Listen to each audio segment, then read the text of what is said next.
Iniciando este mês de dezembro, nós faremos uma série de pregações, uma série de exposições, baseado no Evangelho de Lucas, sobre o nascimento de Jesus.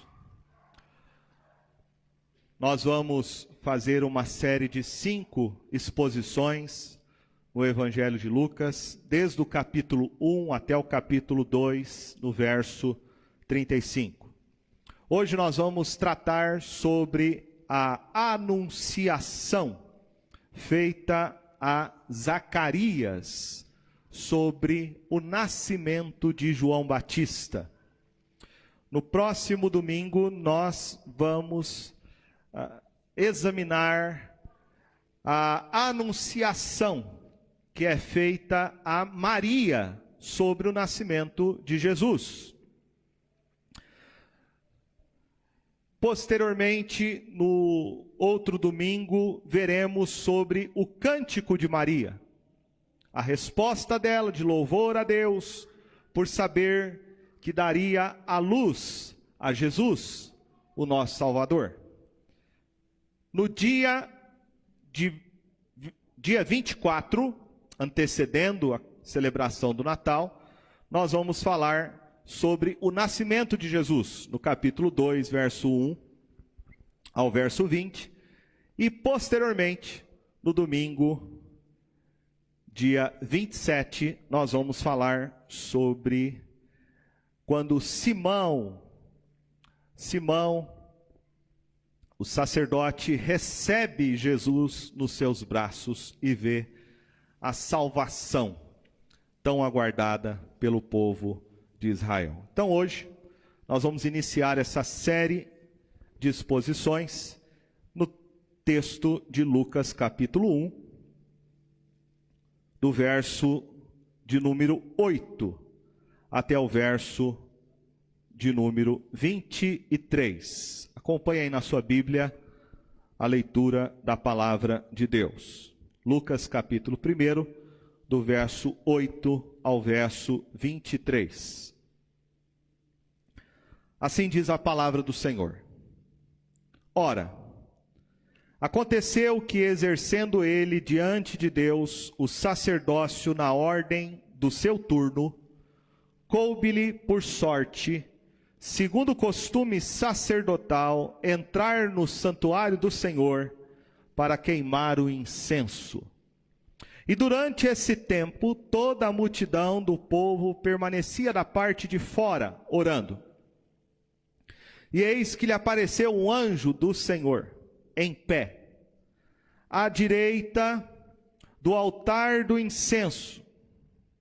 Vendo Zacarias, turbou-se e apoderou-se dele o temor. Disse, porém, o anjo: Zacarias, não temas, porque a tua oração foi ouvida. E Isabel, tua mulher, te dará à luz um filho, a quem darás o nome de Jesus. Em ti haverá prazer e alegria, e muitos se regozijarão.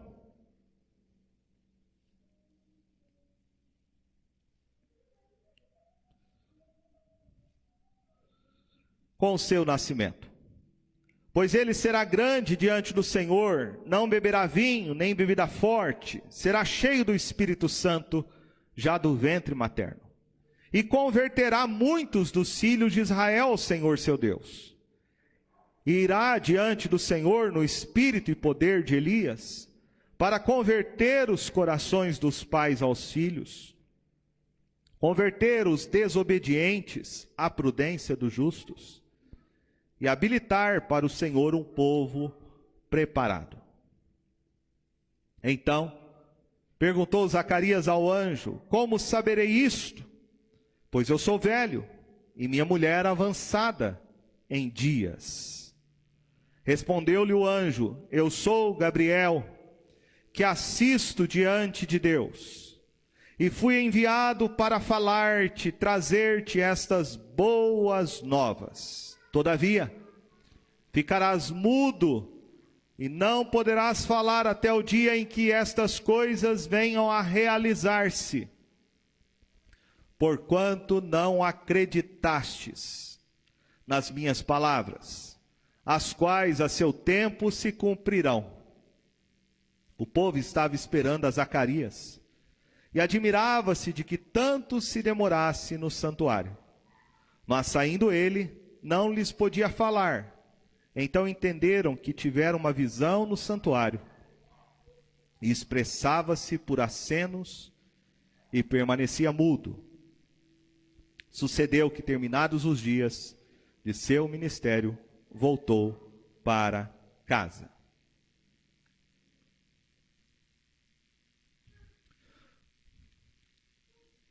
Certamente você, neste período de Natal, você faz vários preparativos para a celebração desta ocasião tão importante para o povo de Deus. Você deve já ter começado, já fez, preparou lá a sua casa, colocou alguns enfeites, deve ter montado lá a sua árvore de Natal ou não, enfim, tem gente que gosta, tem gente que não gosta. A igreja mesmo está aqui com alguns adereços, enfeites, que remetem a este momento. A cidade fica iluminada. As pessoas se preparam para esta ocasião, né? Já vai atrás aí do seu assado, já começa a pensar na refeição, na ceia, o que vai fazer, qual vai ser a sobremesa. Verdade que esse ano está um pouco diferente, não podemos fazer aglomerações em casa. Mas todo mundo se prepara para essa ocasião. E quando nós olhamos para a Escritura, nós vamos ver que antes do nascimento de Jesus, também foi um tempo de preparação. O nosso Deus é um Deus que planeja as coisas e as executa segundo o seu próprio plano. Nada dá errado. Nada pode frustrar os planos de Deus. Normalmente, quando celebramos o Natal, nós lembramos muito do amor de Deus, da misericórdia de Deus, deste presente que Deus nos deu, que foi o seu próprio Filho. Mas eu quero chamar a sua atenção nessa noite para um Deus soberano, que prepara no tempo e na história a chegada do seu único Filho, o nosso Salvador. Nós olhamos para esse texto de Lucas e vemos que Lucas está nos mostrando que o nosso Deus, que é o Deus soberano do Natal, Ele preparou todas as coisas para a chegada e o nascimento do seu Filho, o nosso Salvador. O povo estava num longo período de trevas, um período de trevas espirituais. Havia um forte desejo, um forte anseio, que Deus cumprisse as suas promessas feitas a Israel, de que Ele acabasse com esse jugo, com essa escuridão. Você percebe que entre o Antigo e o Novo Testamento, nós encerramos o Antigo Testamento com o livro profético de Malaquias. Eu não sei se você sabe, mas nós temos entre o Antigo Testamento com o último livro profético de Malaquias, até começar, o primeiro profeta a ser boca de Deus, João Batista, 400 anos de silêncio, 400 anos de trevas, 400 anos de escuridão, 400 anos em que não houve nenhuma revelação, nenhuma palavra profética. Havia um forte anseio no coração de Zacarias, de que Deus irrompesse, intervisse na história, e Deus cumprisse as suas promessas feitas ao profeta no Antigo Testamento. Você vai ter isso em Lucas capítulo 1,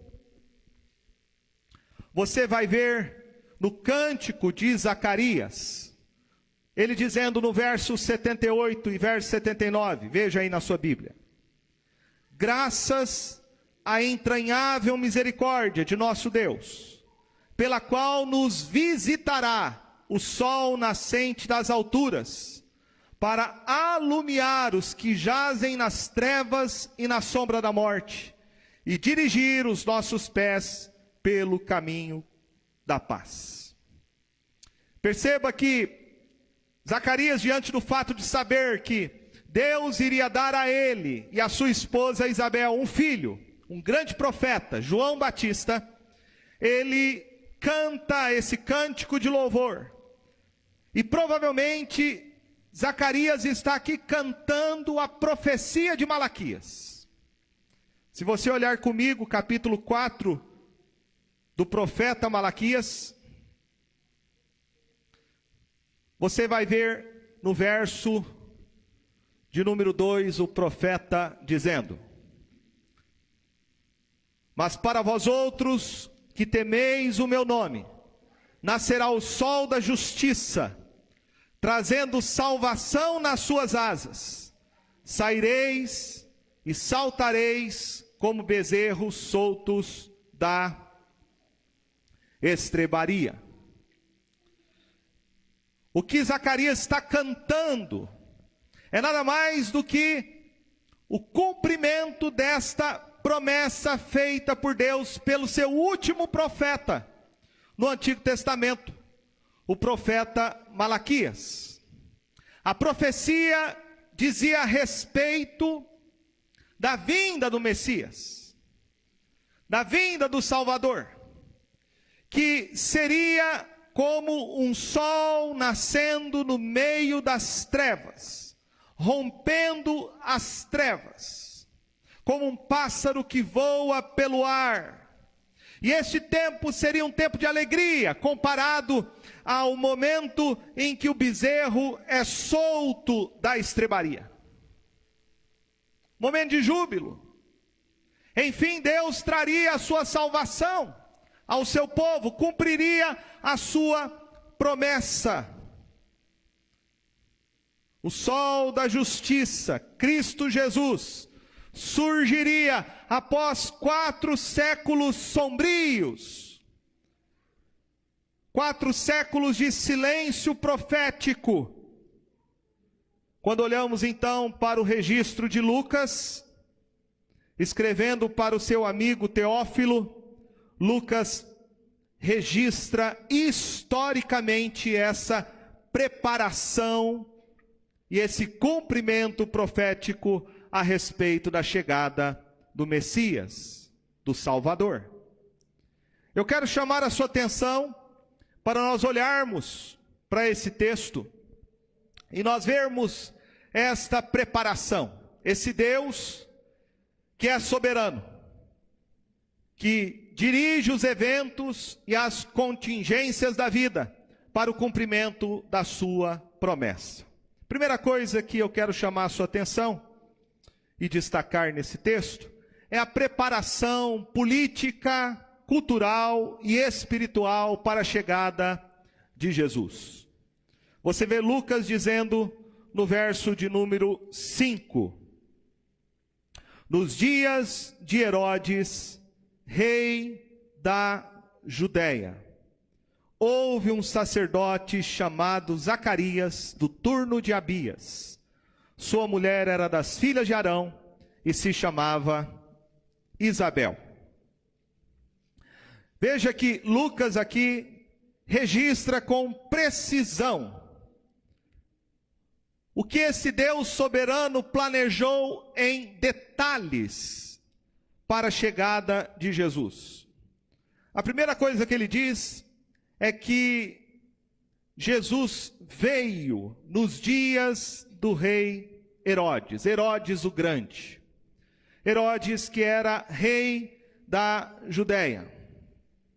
Este homem teve um importante papel nos acontecimentos que ocorreram em torno do nascimento de Cristo. Lembremos o relato de Mateus, capítulo 2, do verso 1 a 22, que vai dizer que Herodes, quando sabe a respeito da chegada dos magos que vieram do Oriente para adorar o rei dos judeus, ele fica furioso, ele se sente ameaçado no seu trono, e ele ordena então que em Belém todas as crianças, meninos, fossem assassinados, fossem mortos de 2 anos para baixo.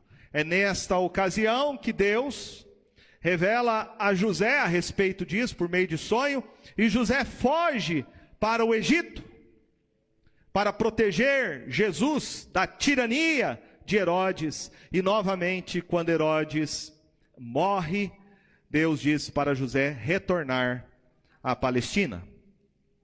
Herodes, ele não era judeu.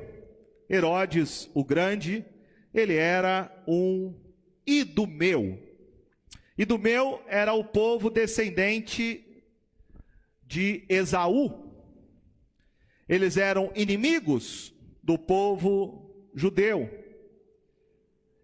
E Herodes era um homem muito articulado do ponto de vista político.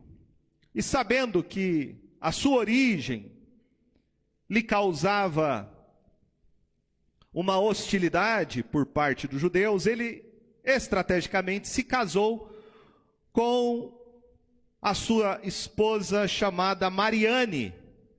Mariane, que era filha de uma prestigiada família judia, que governou Israel durante esse período, um tempo desses 400 anos, esse período que nós chamamos intertestamentário, 400 anos entre o Antigo e o Novo Testamento. Herodes foi então um estrategista, ele foi muito importante para o desenvolvimento da Judéia, foi ele que construiu várias estradas, ele que começou a reconstrução do templo, por isso o templo se chamava o Templo de Herodes, o templo que tinha sido inicialmente construído por Salomão e destruído e reconstruído várias vezes. Herodes foi quem construiu o porto na cidade de Cesareia. Foi ele também quem reconstruiu Samaria e a famosa fortaleza de Massada, onde dizem os historiadores que ele construiu para ele poder fugir, caso necessitasse. Ele era então um estrategista político e era muito popular na Judéia. Tão popular que havia um partido. Havia aqueles que eram do partido de Herodes, chamados de herodianos. Herodes também tinha uma personalidade forte. A história conta que ele era um homem cruel. Diz que ele matou a sua esposa. Ele matou também alguns dos seus filhos, quando se sentiu ameaçado no trono por eles. Mateus vai registrar esse lado sombrio de Herodes, quando diz que ele ordenou a morte de todos os meninos nascidos em Belém, da idade de 2 anos para baixo, quando ele se sentiu ameaçado no seu trono. Então Lucas abre o seu evangelho, estabelecendo esse contexto histórico, mostrando que tudo estava sendo preparado para o nascimento de Jesus. O apóstolo Paulo, quando escreve aos Gálatas, o apóstolo Paulo diz assim, no capítulo 4, verso de número 4: vindo, porém, a plenitude do tempo, Deus enviou o seu filho, nascido de mulher, nascido sob a lei. Eu quero chamar a sua atenção para essa expressão que Paulo usa. Que Deus enviou o seu filho na plenitude do tempo. Quando o tempo se completou. Quando a medida do tempo se encheu. No tempo que Deus planejou. Jesus nasceu em Belém. Portanto, o que Lucas aqui faz no Evangelho é mostrar exatamente essa preparação. Esse Deus que é soberano, que tem um controle na história, que tem um controle sobre os reis e inclina o coração dele. Esse Deus que dirige as contingências da vida. Eu creio que é fundamental neste tempo que vivemos resgatar isso. De que a história está nas mãos de Deus. De que Deus governa a história.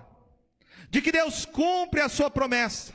De que Ele tem todos os eventos nas suas mãos. Para Deus não existe acidente. Para Deus não existe acaso. Para Deus não há sorte. Deus é quem dirige a história. Nós precisamos ser lembrados neste tempo que vivemos, tempo de pandemia, tempo de crise, tempo de incertezas. Deus está na sala de comando do universo. Ele governa cada coisa. Ele governa cada detalhe. Tudo está nas suas mãos e tudo cumpre e concorre para o seu plano que foi traçado sabiamente na eternidade. Deus é um Deus que prepara todas as coisas. Um Deus que cumpre aquilo que Ele planejou no tempo que Ele mesmo preparou. Jesus não veio em outro tempo na história, mas no tempo, segundo Paulo, que Deus havia planejado. Nos dias do rei Herodes. Segunda coisa que Lucas nos ensina sobre esse Deus soberano é que Deus prepara pessoas para a vinda do seu Filho ao mundo. Lucas, então, ele nos conta a história de duas pessoas. Ele abre o seu evangelho falando a respeito, não só dos eventos que ocorriam nos seus dias, mas também ele conta com detalhes a história de um casal. Zacarias e Isabel. Zacarias, o seu nome significa Iavé. Iavé se lembrou. Ele era um sacerdote. E era costume que um sacerdote deveria servir ao Senhor no templo em Jerusalém, 2 vezes durante uma semana. E veja que o texto diz, no verso de número 8: aconteceu que, exercendo ele diante de Deus o sacerdócio, na ordem do seu turno, coube-lhe por sorte, segundo o costume sacerdotal, entrar no santuário do Senhor para queimar o incenso. Eu quero chamar a sua atenção para isso. Nada é por acaso. Nada é por sorte. Nada é coincidência. Deus dirige a história.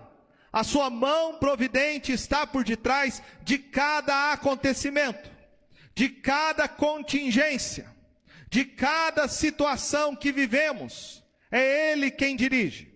É Ele quem governa. E aqui nós vemos Zacarias, esse sacerdote, ele entrando no templo para oferecer incenso, como era o trabalho do sacerdote. Mas Lucas também fala a respeito da sua esposa. Ele fala-nos sobre ela. O nome dela é Isabel,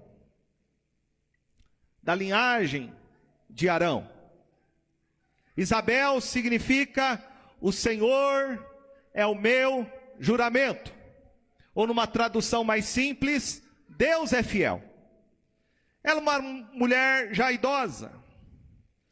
Uma mulher que não podia ter filhos. O verso 7 diz que ela era estéril e avançada em dias. Deus resolve preparar a chegada do seu filho Jesus através deste casal. Após 400 anos de silêncio, 400 anos sem nenhuma palavra profética, Deus prepara este casal para serem os pais do último profeta que veio preparar a chegada de Jesus, o Salvador. O último profeta do Antigo Testamento foi preparado por Deus através deste casal, João Batista. Jesus diz em Lucas 16:16 que a lei e os profetas chegaram até João Batista. João Batista é o último profeta aos moldes do Antigo Testamento. Por isso que após João Batista não há mais profetas, como no Antigo Testamento. Não há mais visões, não há mais sonhos proféticos. O ministério profético encerra-se com João Batista, sendo Jesus a revelação final de Deus para nós, segundo Hebreus capítulo 1. Nos últimos tempos Deus nos falou pelos profetas, mas hoje Deus nos fala pelo seu Filho, a quem constituiu herdeiro de todas as coisas.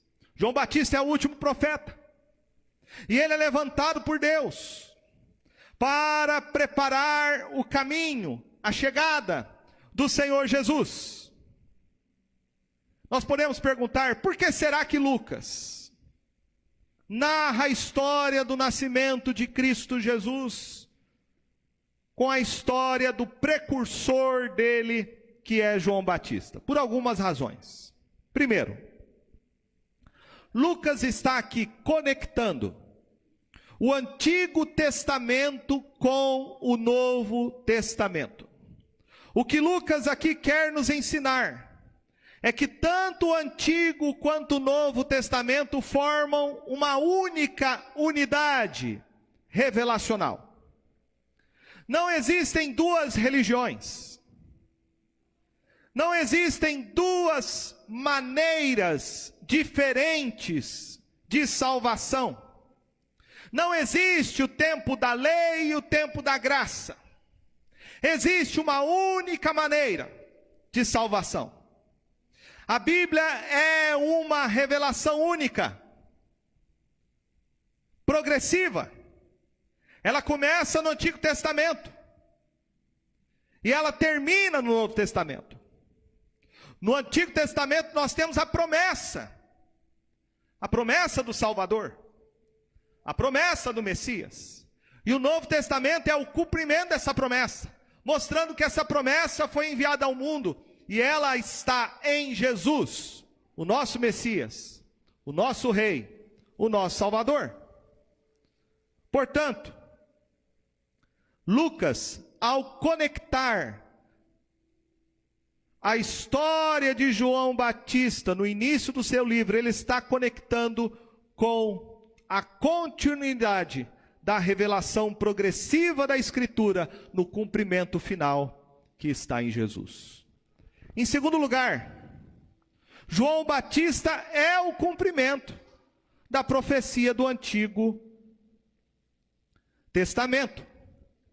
Você vai ver o profeta Malaquias dizendo no capítulo 3, verso 1: Eis que eu envio o meu mensageiro, que preparará o caminho diante de mim. Capítulo 4, verso 5: Eis que eu vos enviarei, o profeta Elias, antes que venha o grande e terrível dia do Senhor. Ele converterá o coração dos pais aos filhos e o coração dos filhos a seus pais, para que eu não venha e fira a terra com maldição. Veja que no registro de Lucas, ele faz com precisão esse registro da profecia de Malaquias, mostrando o cumprimento dessa profecia na pessoa de João Batista. Lucas 1, 16, 17. E converterá muito dos filhos de Israel ao Senhor seu Deus. Irá diante do Senhor no espírito e poder de Elias, para converter os corações dos pais aos filhos, converter os desobedientes à prudência dos justos e habitar para o Senhor um povo preparado. João Batista é a personificação do profeta Elias do Antigo Testamento. Não é a reencarnação de Elias, mas ele tem um perfil de Elias. ele tem a pregação de Elias, ele tem a coragem de Elias. Ele é aquele que Deus prometeu que mandaria como precursor, alguém que iria ser um arauto, que prepararia a chegada de Jesus, o Salvador.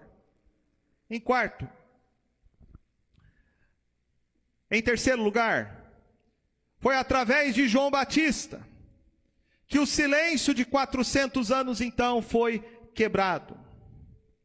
A aparição do anjo Gabriel a Zacarias anunciando o nascimento de João Batista foi a primeira comunicação que nós temos no Novo Testamento, uma comunicação sobrenatural,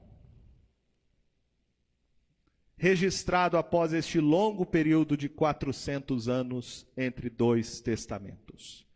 Até então não havia profecia, até então não havia manifestação sobrenatural de Deus. É a primeira vez que Lucas agora registra, após este período de silêncio, o anjo comunicando a palavra de Deus a Zacarias e posteriormente ele a sua esposa Isabel. Em quarto lugar, o nascimento de João Batista foi um ato milagroso de Deus. De certa maneira, Lucas registra o nascimento de João Batista antecipando o milagre maior que vai acontecer depois. No caso de João Batista, o milagre é a mãe dele, sendo já idosa e estéril, engravidar. No caso de Maria, o milagre é maior ainda, porque no caso de Isabel, ela tinha relações com seu esposo Zacarias. No caso de Maria, Maria ficaria grávida sem participação humana, grávida pela ação sobrenatural do Espírito Santo do Senhor. Portanto, Lucas está aqui preparando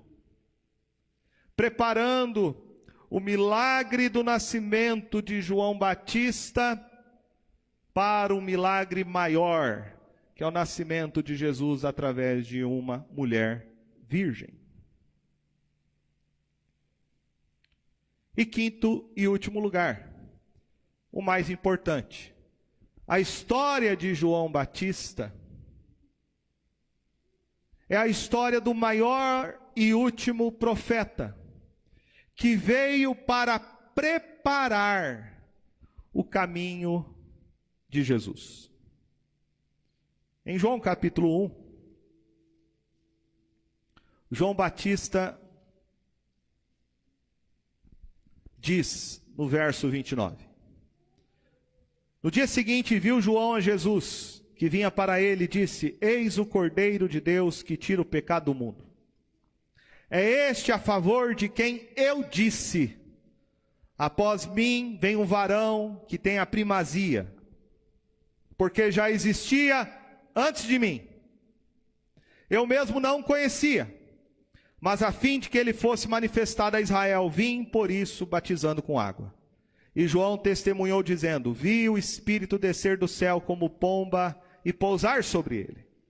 Eu não conhecia, aquele porém que me enviou a batizar com água me disse: Aquele sobre quem vires descer e pousar o Espírito, esse é o que batiza com o Espírito Santo.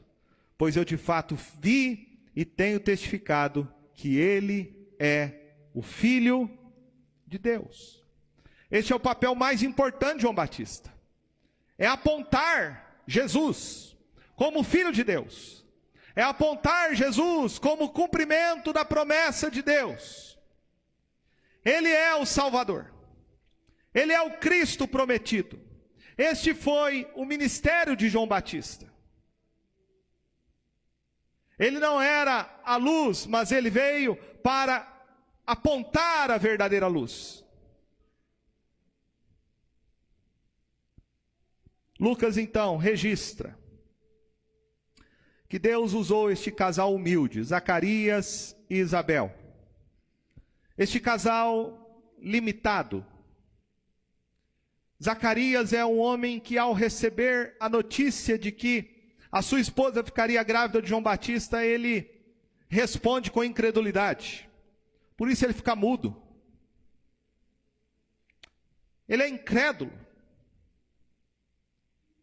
Mas mesmo sendo incrédulo, mesmo a sua esposa sendo avançada em idade e estéril, Deus cumpre a sua promessa. Deus deu a este casal o privilégio de terem um filho.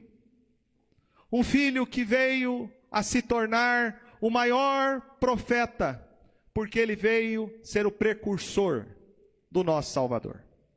Nós podemos destacar aqui duas marcas sobre a importância de João Batista, que são mencionadas por Lucas. Veja comigo. Primeiro, seu caráter pessoal.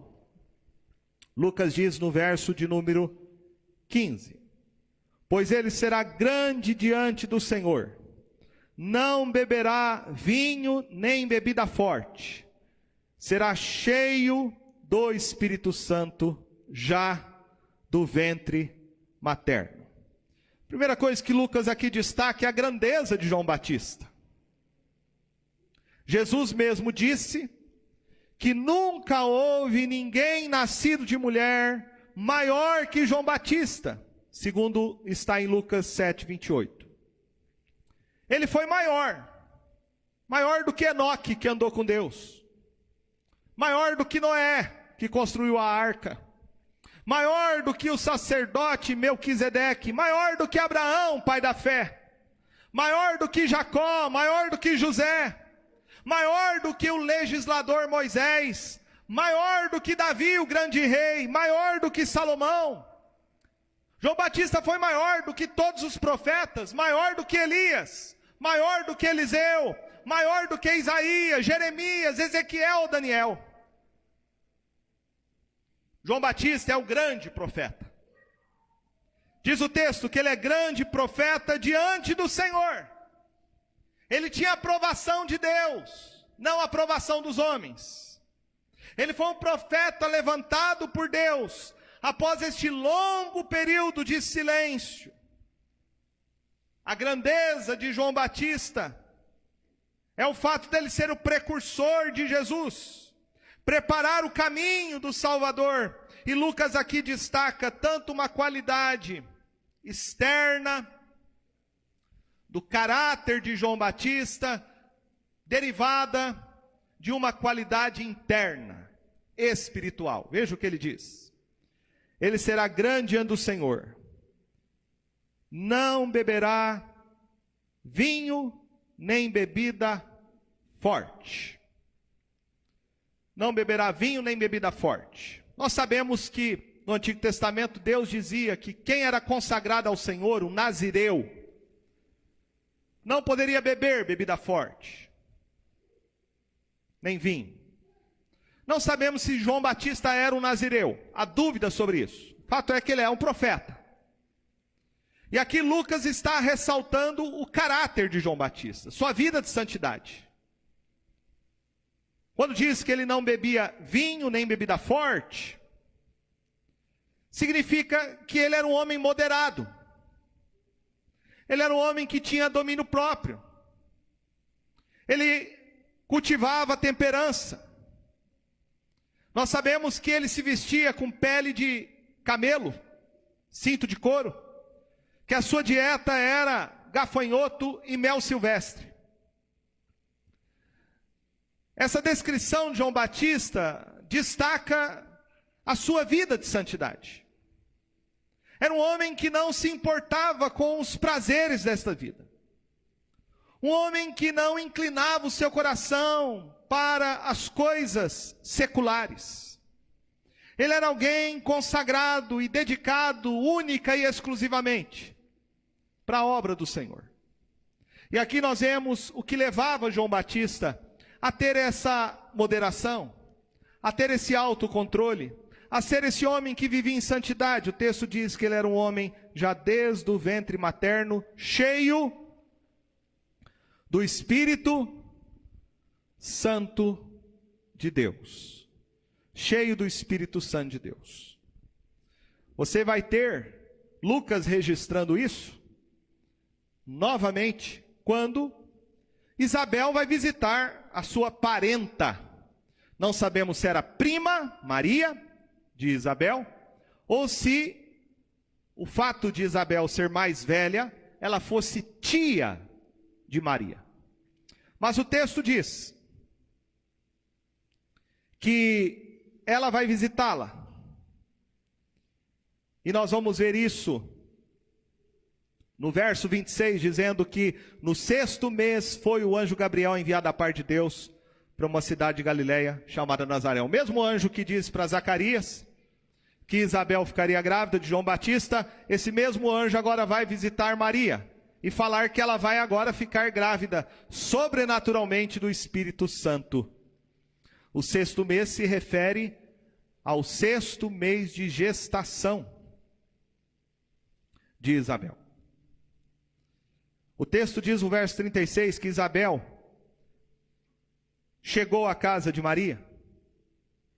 E diz o texto que o anjo disse para Maria a respeito disso, dizendo: Isabel, tua parenta, igualmente concebeu um filho na tua velhice, sendo este já o 6º mês, para aquela que diziam ser estéril, porque para Deus não haverá impossíveis em todas as suas promessas. Aí o texto diz, logo em seguida, que Isabel visita Maria.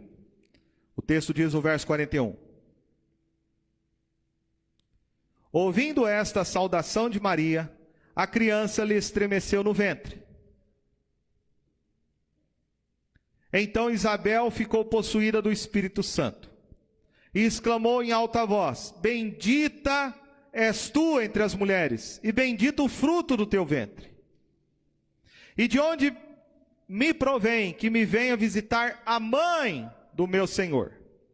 Pois logo que me chegou aos ouvidos a voz da tua saudação, a criança estremeceu de alegria dentro de mim.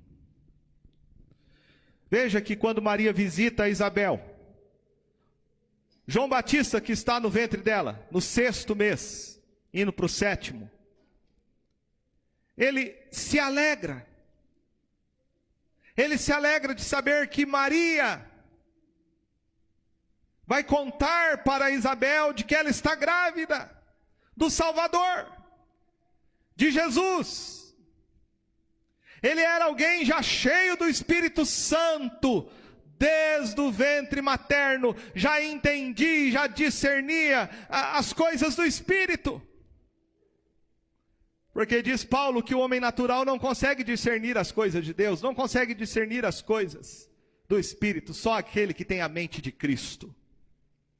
Ele era um homem já crente, e eu acredito que essa deve ser a maior bênção para qualquer pai, para qualquer mãe. Essa foi a bênção para Zacarias e Isabel. João Batista já nasceu convertido. No ventre materno, o Espírito Santo já o regenerou e fez dele nascer de novo, nascer do alto, ser nova criatura. Se você perguntasse para João Batista, quando foi que você se converteu? Quando foi que você recebeu Jesus? Ele jamais iria saber disso. Ele ia dizer: eu já nasci crente. Eu já nasci crendo em Jesus. Eu já nasci convertido a Jesus. Eu já nasci amando Jesus como meu Salvador. Cheio do Espírito Santo. Cheio do Espírito Santo. Por isso este homem era um homem que tinha moderação. Era um homem que vivia uma vida de santidade. João Batista era cheio do Espírito. E esta é a característica de todo aquele que é cheio do Espírito. Quem é cheio do Espírito é cheio da palavra. Quem é cheio do Espírito tem a vida de santidade. Quem é cheio do Espírito produz na sua vida os frutos do Espírito. Assim era a vida de João Batista. Um homem consagrado ao Senhor desde o ventre materno. Como foi o profeta Jeremias. Consagrado ao Senhor desde o ventre da sua mãe. Como foi o próprio apóstolo Paulo. separado por Deus, antes de nascer. Assim foi João Batista consagrado ao Senhor. E no tempo certo, ele foi o arauto do Evangelho. Ele foi o último profeta que profetizou a chegada do Salvador. Não poderia ser de outra maneira, não poderia ser uma outra pessoa. A sua grandeza está relacionada ao cumprimento messiânico, o fato mais importante de toda a revelação bíblica. Agora veja a grandeza de João Batista, não somente no seu caráter, em sua vida de santidade, mas veja a grandeza de João Batista na sua pregação. O verso 16 diz: e converterá muitos dos filhos de Israel ao Senhor, seu Deus. Qual era a pregação de João Batista? João Batista pregava uma única coisa, ele pregava o Evangelho. Zacarias, seu pai, profetizou sobre isso, quando disse no verso 76 e 77 a respeito de João Batista: tu, menino, serás chamado profeta do Altíssimo, porque precederás o Senhor, preparando-lhe os caminhos, para dar ao seu povo conhecimento da salvação, no redimi-lo dos seus pecados. Esta era a pregação de João Batista. Ele pregou o Evangelho. Ele pregou o arrependimento de pecados. Arrependimento significa abandonar o pecado e se voltar em fé, crendo em Jesus como Salvador. O texto fala aqui em Lucas que ele iria pregar o Evangelho para a conversão de muitos dos filhos de Israel. E diz mais, no verso 17: converter os corações dos pais aos filhos.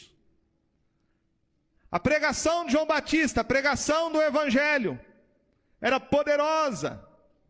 Pessoas se convertiam, famílias se convertiam, pais se convertiam, filhos se convertiam, famílias eram alcançadas pela graça de Deus através da sua pregação. A única coisa que João Batista era isso, pregava era isso. Ele pregava arrependimento e fé em Jesus. O texto diz que ele converterá muitos dos filhos de Israel ao Senhor seu Deus. Aqui está a grandeza de João Batista, a grandeza da sua pregação. Ele diz no Evangelho de João, capítulo 1, verso de número 20. Ele confessou e não negou. Confessou: eu não sou o Cristo. Então lhe perguntaram: quem és, pois? És tu Elias? Ele disse: não sou. És tu o profeta? Respondeu: não. Disseram-lhe, pois: declara-nos quem és, para que demos resposta àqueles que nos enviaram. Que dizes a respeito de ti mesmo? Então ele respondeu: sou a voz do que clama no deserto, endireitai o caminho do Senhor, como disse o profeta Isaías. E perguntaram-lhe, verso 25: então, por que batiza se não és o Cristo, nem Elias, nem o profeta? Respondeu João: eu batizo com água, mas no meio de vós está quem vós não conheceis, o qual vem após mim, do qual não sou digno de desatar-lhe as correias das sandálias. A pregação de João Batista era a pregação sobre não ele, era a pregação sobre quem viria após ele. Era a pregação sobre o Evangelho, sobre Jesus, o único Salvador. Ele veio para isso, preparar o caminho, preparar o povo para receber Jesus como seu único e suficiente Salvador. Quero terminar fazendo algumas aplicações desse texto para nós. O Deus soberano do Natal, em primeiro lugar, é o Deus que planeja soberanamente e cumpre as suas promessas de salvação. Foi na plenitude dos tempos que Jesus nasceu. Mas tudo foi preparado de antemão. Tudo foi bem planejado. Os acontecimentos históricos, os acontecimentos políticos e sociais, o cumprimento da profecia de Malaquias, levantando por mão portentosa de Deus, João Batista, como milagre na vida deste casal, Zacarias e Isabel. Após esse longo período sombrio, longo período escuro, longo período de silêncio, Deus cumpre a sua promessa. Não duvide, Deus é soberano. Ele tem o controle da história. Ele é o Deus Todo-Poderoso. Como disse o anjo para Maria: Isabel, tua parente, está grávida, já no 6º mês. Porque para Deus não haverá impossíveis em todas as suas promessas. Quando eu medito nessa história, me preparando para o Natal, eu sou lembrado que o Deus que nós servimos é o Deus que cumpre as suas promessas. É o Deus poderoso para cumpri-las. Deus que pode fazer milagres hoje. Por isso, creia na soberania desse Deus. Creia no poder desse Deus. Descanse nos planos dele, nos propósitos que ele tem para a sua vida. Em segundo lugar, esse texto me ensina que não somente Deus planeja, que Deus cumpre a sua promessa, mas também que Ele usa pessoas simples para a realização dos seus propósitos. Ele usou Zacarias. Usou Zacarias na sua incredulidade. Ele usou Isabel na sua velhice, esterilidade, para trazer João Batista, um homem consagrado, cheio do Espírito Santo, desde o ventre materno. Deus usa pessoas para cumprir os seus planos, para cumprir os seus propósitos. Deus quer usar você. Deus quer usar a sua vida. Você com as suas limitações, você com as suas dúvidas, você com as suas incredulidades, você com as suas fraquezas. Deus quer usar você. Quer usar a sua vida para cumprir os planos que Ele tem, os propósitos que Ele tem. Em terceiro lugar, nós aprendemos que nós temos uma missão dada por Deus. Assim como João Batista, que foi comissionado para ser boca de Deus na sua geração, nós também somos embaixadores de Deus. Nós devemos também falar de Cristo, falar do Evangelho, falar do verdadeiro sentido do Natal. Nós devemos, como João Batista, preparar as pessoas, chamá-las ao arrependimento e a crer em Jesus como Salvador. As pessoas estão preparando o Natal, estão pensando na roupa que vão vestir, na comida que vão comer, nos enfeites que vai ter. Mas se a sua família não tiver Jesus como Salvador, por mais deliciosa que seja a comida, por mais variedade de sobremesas que há, por mais bonito que haja a decoração, se não tiver Jesus, o seu Natal será o mais pobre de todos, o pior de todos, porque não terá a pessoa mais importante, que é Jesus, que é o Salvador. Nós temos que preparar as pessoas. E para preparar as pessoas, nós temos que nos humilhar como João Batista. Veja que é isso que ele diz. Aquele que vem após mim é maior do que eu. Eu não sou digno de desatar-lhe as sandálias dos seus pés. Quando João Batista diz isso, ele está dizendo: eu não sou digno de ser escravo de Jesus, porque quem desatava as sandálias dos pés e lavava os pés empoeirados eram os escravos. Ele está dizendo, não sou nem digno de ser chamado escravo de Jesus. Sabe como que você é cheio do Espírito? Quando você se esvazia de si mesmo. Se esvazia das suas glórias. Se esvazia dos seus títulos. Quando você morre para você mesmo. Quando você se esvazia do seu ego, das suas vaidades.